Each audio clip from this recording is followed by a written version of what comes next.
Hello guys, welcome to our education platform pi engineers point में आप सभी लोगों का बहुत बहुत स्वागत है, वेलकम है।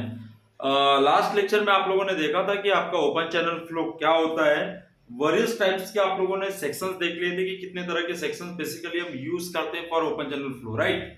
तो चलिए उसी के आगे फिर से बढ़ते हैं। मेजरमेंट ऑफ हम लोग वेलोसिटी देख रहे थे, वहां पे दो इक्वेशंस का यूज करते हैं।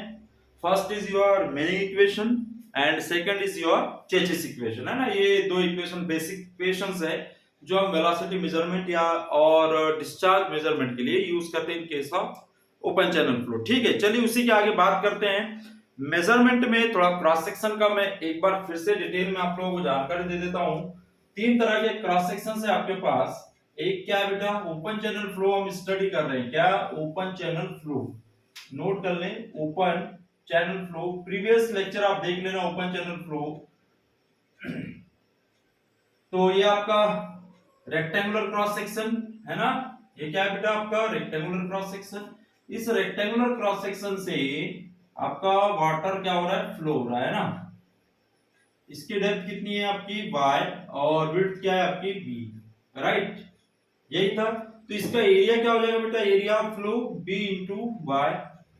ठीक है, वेटेड पेरीमीटर क्या हो जाएगा, वेटेड पेरीमीटर मतलब कितने साइड को जो पानी है वो गीला करेगा। तो ये साइड गीली हो जाएगी पूरी, ये बेस पूरा गीला हो जाएगा और ये भी साइड क्या हो जाएगी, गीली। तो b plus y plus y, तो मतलब क्या हो जाएगा बेटा, b प्लस 2y हो जाएगा, हो जाएगा। तो हाइड्रोलिक मीन डेप्थ r क्या निकल जाएगी यहाँ पे, a अपॉन p। तो a अपॉन p से क्या हो जाएगा, by upon b plus 2y। ये हो जाएगा मेरा हाइड्रोलिक मीन डेप्थ, राइट, है ना। ये एरिया ऑफ फ्लो, पेरीमीटर, ये आपका perimeter, perimeter area of flow, ठीक है। और ये हो गया HMD, hydraulic mean depth, right. तो ये तीन चीजें हो गई।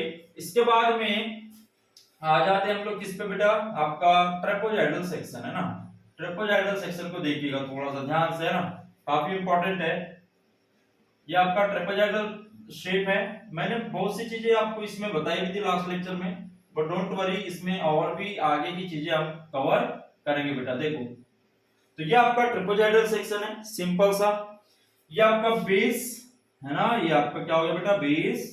और ये जो है ये डेप्थ ऑफ वाटर या डेप्थ ऑफ फ्लूइड, ठीक है। अब ये जो साइड होगी, है ना, ये जो साइड होगी ये n हो जाएगी और ये 1 हो जाएगी। स्लोप हो गया है ना। स्लोप को इसी तरीके से दिखाते हैं, या इसको इस तरह से, ये थीटा, ये हो जाएगा थीटा स्लोप, ठीक है। ये यहाँ का एंगल जो थीटा है इसको छोटे से एंगल से दिखाते हैं। तो ये स्टेप 1 और ये वाली स्टेप क्या दिखाते हैं, n से। n कहीं पे z का यूज करते हैं। तो हम कैसे फाइंड आउट करेंगे इसका एरिया। तो एरिया बराबर क्या होता है, देखिए ट्रेपेजॉइडल का एरिया क्या होता है बेटा, base width plus top width, है ना, बेस प्लस टॉप। तो ये ऊपर की जो डेप्थ है इसको t मान लेते बेटा, एज्यूम कर लेते हैं, एज्यूम t या कंसीडर t, है ना। तो बेस की b, टॉप की t divide by 2 into height. Height कितनी होगी बेटा इसकी y, तो ये y, ठीक है। हमें यहाँ पे टॉप की साइड निकालना है, मतलब कि ये साइड निकालना है। तो ये साइड कैसे निकलेगी, ध्यान दीजिएगा।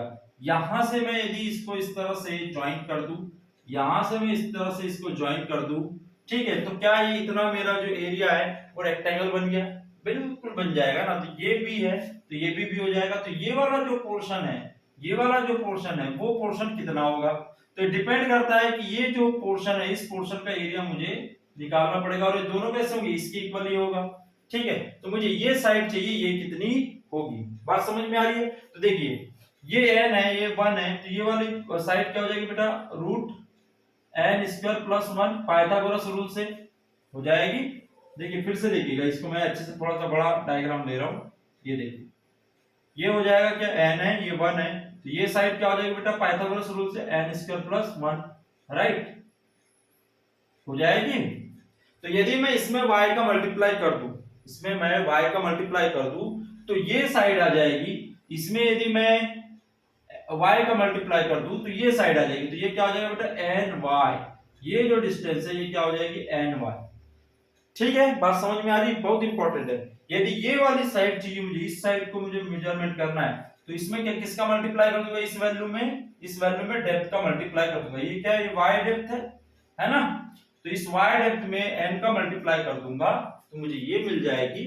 और यदि इसमें इस वैल्यू में y का मल्टीप्लाई कर दूंगा तो स्लोप वाली जो डिस्टेंस है, ये वाली डिस्टेंस है ना, ये मिल जाएगी। अंडरस्टैंड। चलिए तो यहाँ पे क्या हो जाएगा, ये भी ny हो गया और ये भी कितना हो जाएगा बेटा, ny। तो t बराबर कितना हो जाएगा बेटा, t बराबर यहां से यहां तक की कितनी, ये वाली b है, ये ny और ये ny। तो क्या इसको मैं लिख सकता हूं b plus 2ny। Top width क्या लिख लूंगा, एक मिनट, b प्लस 2ny ये लिख लूंगा टॉप विड्थ। t बराबर इसमें जो आ गई वो कितनी आ गई बेटा, b प्लस 2ny आ गई, ny b ny। ठीक, डिवाइड बाय 2 इंटू y। तो यहां से देखिए यहां पे ट्वाइस b हो जाएगा plus 2ny divide by 2 into y, right. तो यहां से जो एरिया निकल के आएगा, देखिए 2 2 2 कॉमन निकल जाएगा 2 और कट जाएगा, तो यहां बचेगा क्या बेटा, b plus ny into y। और ये होता है मेरा ट्रेपेजॉइडल का फार्मूला, ट्रेपेजॉइडल एरिया का फ्लो का फार्मूला। जब भी आपको ट्रेपेजॉइडल शेप का क्रॉस सेक्शन दिया रहेगा तो आपको एरिया इस तरह से डिटरमाइन करना है। अंडरस्टैंड। तो ये काफी इंपॉर्टेंट है। टॉप विड्थ क्या होती है बेटा, ये भी आप लोगों ने देख लिया। आई होप कि आप लोगों को समझ में आया होगा कि कैसे इसका टॉप विड्थ और एरिया निकालते हैं। पेरीमीटर क्या हो जाएगा, यहाँ पे पेरीमीटर देख लेते हैं। तो पेरीमीटर इज इक्वल टू क्या होगा, देखिए पेरीमीटर ये साइड क्या हो जाएगी बेटा, अभी बताया कि इसमें y का मल्टीप्लाई करना, तो ये हो जाएगी y root n square plus 1, ये भी उतनी होगी इसके बराबर। तो देखिए ये वाला पोर्शन गीला होगा, वेटेड पेरीमीटर मतलब कितनी साइड गीली हो रही है, ये साइड गीली हो रही है, ये साइड गीली हो रही है पानी की वजह से, और ये साइड टॉप तो सरफेस है वो पानी की है ना, वो तो खाली, वहां तो कुछ होता नहीं है, तो सिर्फ ये साइड और ये साइड का सिलेक्ट करेंगे ना। तो क्या हो जाएगा बेटा, b प्लस ये साइड और ये साइड तो सेम है ना, तो ये क्या आ जाएगा 2y root n square plus 1।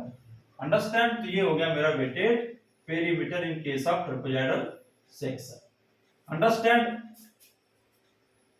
Slope इस तरह से आपको दिया रहेगा 1 और n के फॉर्म में, तो यहाँ 3 हो सकता है, n की जगह 2 हो सकता है, जनरली 2 या 3 होता है ना, तो यहाँ 2 या 3 रहेगा, तो इस n की जगह आपको 2 या 3 पुट करना है। 1 स्टेप में ऊपर जाऊंगा तो 3 स्टेप में हॉरिजॉन्टल में जाऊंगा, इसका मतलब ये होता है। ठीक है, तो ये आपको आना चाहिए। तो यहाँ पे हाइड्रोलिक मीन डेप्थ r क्या हो जाएगा बेटा, a अपॉन p से क्या निकल के आ जाएगा, एरिया कितना निकल के आ गया, b plus ny into y divide by perimeter कितना बेटा, b plus 2y root n square plus 1, यही है। तो ये आ गया मेरा हाइड्रोलिक मीन डेप्थ। तो आई होप कि आप लोगों को यहाँ पे समझ में आया होगा।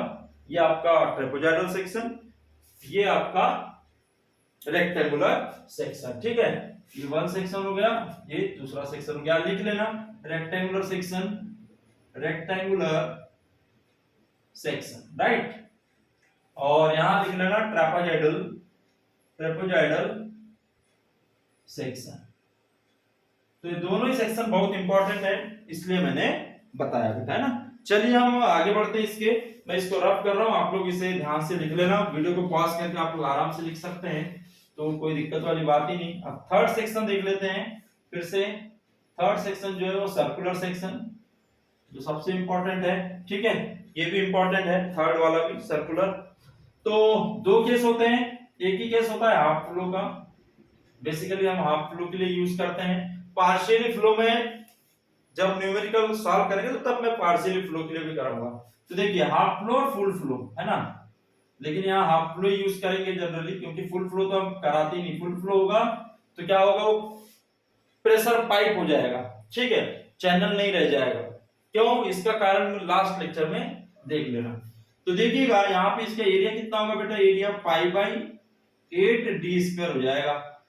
जब पूरा फ्लो होता है, पूरे क्रॉस सेक्शन का एरिया क्या होता है, पाई बाई 4d स्क्वायर। लेकिन यहाँ आधा फ्लो हो रहा है, तो पाई बाई 4d स्क्वायर का आधा कितना हो जाएगा, pi by 8d square, right. 2 से डिवाइड करना पड़ेगा, तो 4 into 2 कितना हो जाएगा, 8। पेरीमीटर कितना हो जाएगा बेटा, देखिए ये इतना ही पोर्शन क्या होगा, गीला होगा, इतना ही पोर्शन क्या होगा आपका चैनल का, क्या होगा गीला होगा, इतना ही पोर्शन गीला होगा बस। तो इतना पोर्शन गीला होगा तो पूरा रेडियस कितना होता है, पूरा जो सर्कमफेरेंस होता है वो कितना होता है पाई डी। तो यहाँ तो इतना ही हो रहा है ना बेटा, तो इसका कितना हो जाएगा हाफ पाई डी बाय 2, पाई डी बाय 2। डी क्या है बेटा यहाँ पे डायामीटर, डी क्या है डायामीटर, इस तरह से ले लो डी, ठीक है ये आ गया। तो यहाँ पे हाइड्रोलिक मीन डेप्थ आर क्या हो जाएगी बेटा ए अपॉन पी से क्या हो जाएगा बोलो, एरिया कितना है pi by 8 D square divide by perimeter कितना निकल गया पाई डी बाय 2, ठीक है। तो पाई से पाई कैंसल, 1 डी से कैंसल और 2 से 1 4 टाइम कैंसल, 1 डी बचा और ये नीचे बच गया 4। तो हाइड्रोलिक मीन डेप्थ जो है हाफ फ्लो के केस में कितने निकल के आई बेटा डी बाई 4। फुल फ्लो के केस में भी इतनी निकल के आती है, फुल फ्लो के केस में भी इतनी ही हाइड्रोलिक मीन डेप्थ निकल के आती है इन case of rectangular circular channel, ठीक है। तो वो तो C1 में होता है, यहाँ पे तो फुल फ्लो लेंगे ही नहीं, मैंने पहले ही बता दिया है। ये कौन सा चैनल है बेटा सर्कुलर चैनल, इसे नोट कर लें आप लोग। ये सारी चीजें बेसिक चीजें मैं बता रहा हूं क्योंकि इसी से आपको न्यूमेरिकल सॉल्व होंगे, अंडरस्टैंड।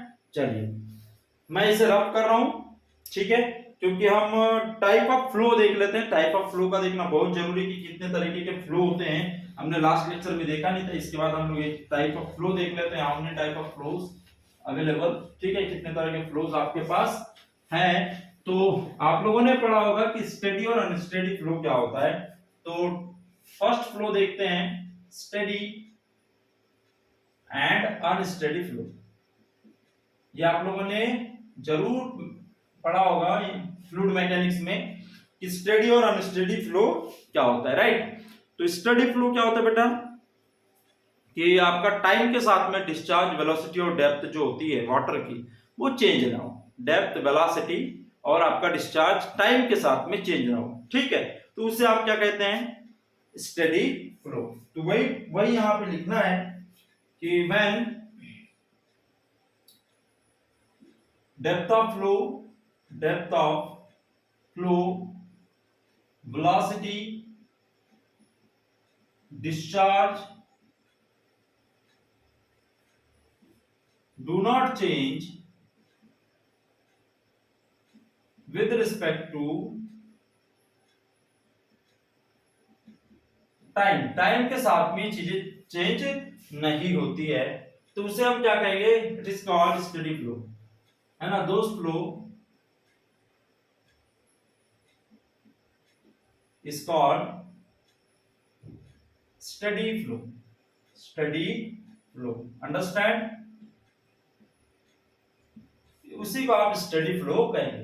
मतलब कि क्या हुआ dq upon dt is equal to 0, dv upon dt is equal to 0 and dy upon dt is equal to 0। और पेरीमीटर भी चेंज नहीं होगा, dp upon dt is equal to 0। तो ये भी पेरीमीटर भी चेंज नहीं होता है, ठीक है। तो ये सब कांस्टेंट रहे तो उसी को आप क्या कहेंगे स्टेडी फ्लो कहेंगे। ये जीरो नहीं है, एक्चुअल में कांस्टेंट है। मतलब जब भी आप किसी भी सेक्शन पे q अपॉन t का रेशियो लेंगे तो वो उतना ही आएगा, सेम ही आएगा सबका, ठीक है। बात समझ में आ रही है। और अनस्टेडी फ्लो क्या होगा, फॉर अनस्टेडी फ्लो ये कांस्टेंट नहीं होगा। For unsteady flow dq upon dt is not is equal to 0 या constant, dv upon dt is not is equal to 0, dp upon dt not is equal to 0, ठीक है। ये चीजें हो गई आपकी क्लियर। तो ये अनस्टेडी फ्लो हो गया। व्हेन द फ्लो पैरामीटर्स, इनको क्या बोला जाता है बेटा Q, V, Y, P, ये सब क्या है फ्लो पैरामीटर्स, ठीक है। तो यहां लिख लेना flow parameters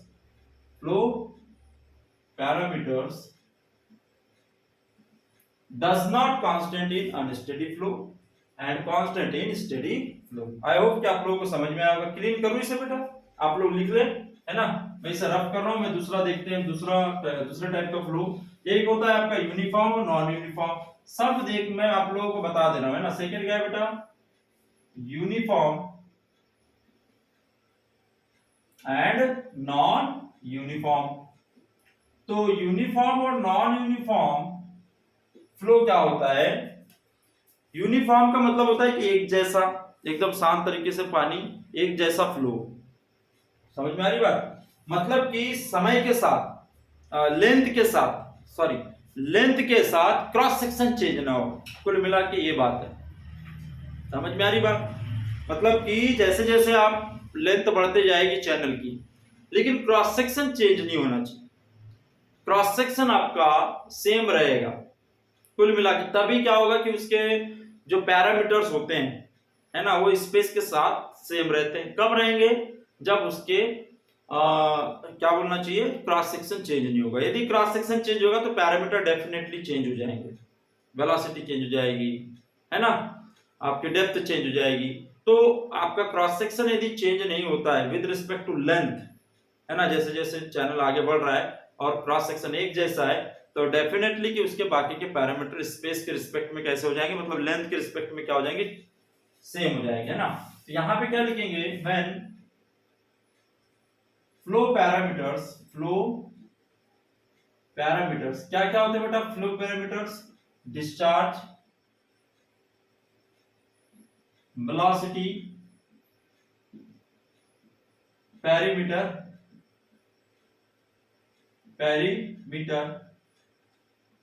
do not change with respect to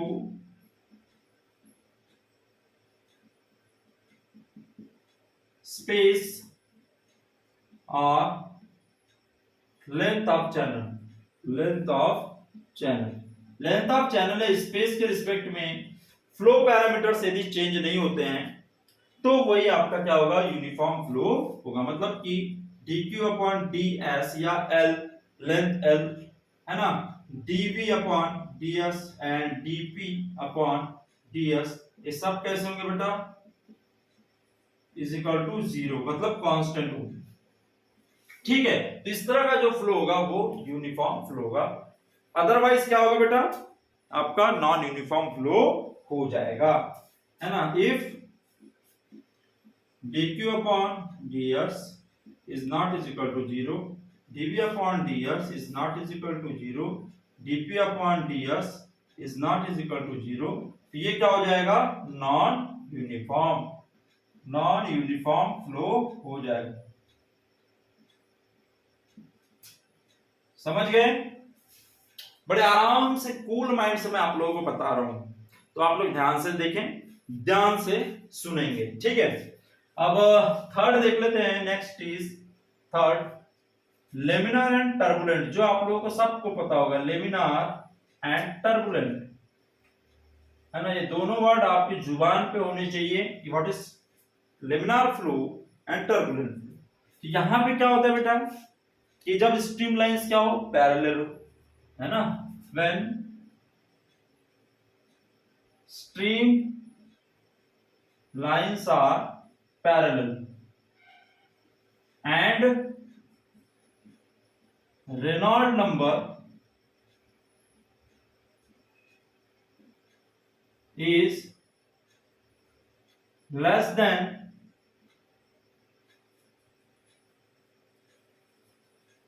will be less than 500। याद में रखना, 500 से कम। पाइप फ्लो में 2000 होता है ना, 2000, but in case of channel flow ये 500 वैल्यू, कहीं पे भी पूछा जा सकता है, तो आप लोगों को ध्यान में रखना है।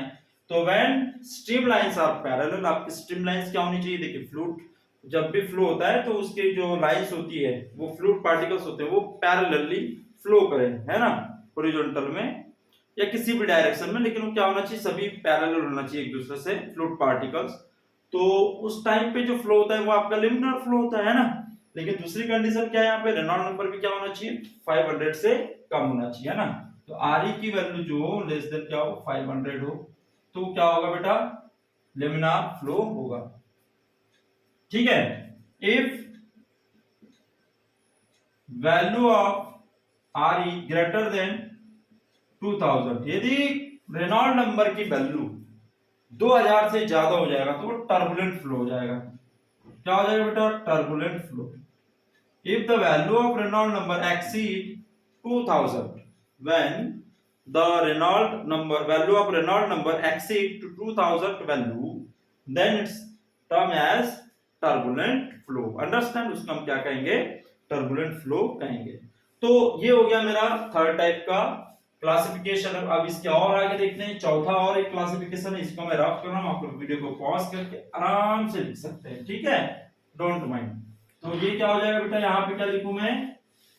फोर्थ जो है वो है सब क्रिटिकल, क्रिटिकल, और एक होता है शूटिंग फ्लो। ठीक है, तीन तरह का फ्लो होता है। ये क्या होता है ये हमें देखना है और इंपॉर्टेंट है। सब critical, critical and shooting flow. Super critical, इसी को क्या बोला जाता है? Super critical, super critical. ठीक है, तो सब क्रिटिकल होगा, सुपर क्रिटिकल होगा, या फिर आपका क्रिटिकल फ्लो होगा। ये पता करते हैं फ्राउड नंबर से। किससे? फ्राउड नंबर से, है ना? This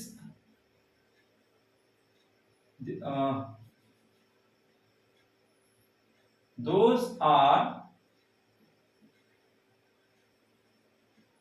defined by Froude number. Froude's number, इनको फ्राउड्स नंबर से डिफाइन किया गया है। Froude number FR equal to क्या होता है बेटा? आप लोगों ने शायद पढ़ा हो तो याद रखना, velocity upon GY, velocity upon GY, और GY किस में होगा? रूट में होगा।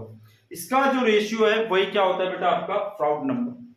ठीक है, मतलब कि आप लोगों ने पढ़ा होगा inertia force upon viscous force, inertia force upon gravitational force. क्या होता है ये? Inertia force upon gravitational force, gravitational force, इन दोनों का ही जो रेशियो है वही होता है Froude number. Inertia force to the gravitational force, the ratio of inertia and gravitational force is called your Froude number. और वैल्यू क्या आती है बेटा? Velocity upon root GY। Value Y क्या है? Depth of flow, and V velocity of flow. Understand? ये तो पता ही है। तो if FR is equal to 1 हो, क्या हो? FR इज इक्वल टू 1 हो, तो ये होगा आपका क्रिटिकल फ्लो। क्या होगा बेटा? क्रिटिकल फ्लो, है ना? कंडीशन नंबर 1, तीनों टाइप का flow. If the value of Froude number is equal to 1, तो वो क्या हो जाएगा? आपका क्रिटिकल फ्लो। सेकंड हो जाएगा क्या? If value of FR less than 1 हो, क्या हो? 1 से कम हो, फ्राउड नंबर की वैल्यू 1 से कम हो, तो वो क्या हो जाएगा आपका? क्या हो जाएगा बेटा? सब क्रिटिकल फ्लो, सब क्रिटिकल फ्लो, या इसी का ट्रायंगल बोला जाता है बेटा, है ना? Triangle flow, triangle flow. क्या बोला जाता है इसको? Triangle flow. नोट कर ले, सब क्रिटिकल फ्लो या ट्रायंगल फ्लो। थर्ड होता है if value of Froude number, value of Froude number is greater than 1.0, मतलब कि 1 से ज्यादा हो। क्या हो? 1 से ज्यादा हो, तो वो फ्लो जो होगा वो होगा आपका super critical flow, super critical flow, या फिर इसी को बोला जाता है शूटिंग फ्लो।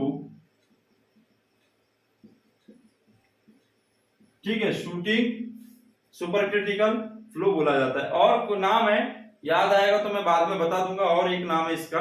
ठीक है, तो सुपर क्रिटिकल और शूटिंग फ्लो याद रखें। यदि फ्राउड नंबर की value, if the value of Froude number is greater than 1, तो उसे हम क्या कहेंगे? Super critical flow. यदि आपकी लेस देन 1 हो तो उसे हम कहेंगे सब क्रिटिकल या ट्रायंगल फ्लो। और यदि आपकी FR की वैल्यू, मतलब कि फ्राउड नंबर की वैल्यू 1 हो, तो आप उसे क्या कहेंगे? आपका क्या कहेंगे बेटा? Critical flow. अंडरस्टैंड? तो ये फोर्स का क्लासिफिकेशन हो गया, कितने तरीके के आपके फोर्सेस अवेलेबल होते हैं। अंडरस्टैंड? तो इस लेक्चर में आप लोग ये फ्लो के टाइप्स देख लिए, है ना? कितने तरह के क्रॉस सेक्शंस होते हैं, कैसे आप उसकी वैल्यूज फाइंड आउट करेंगे वो कंप्लीट कर लिए। नेक्स्ट लेक्चर में हम लोग वेलोसिटी और डिस्चार्ज मेजरमेंट करेंगे न्यूमेरिकल्स के थ्रू, ठीक है।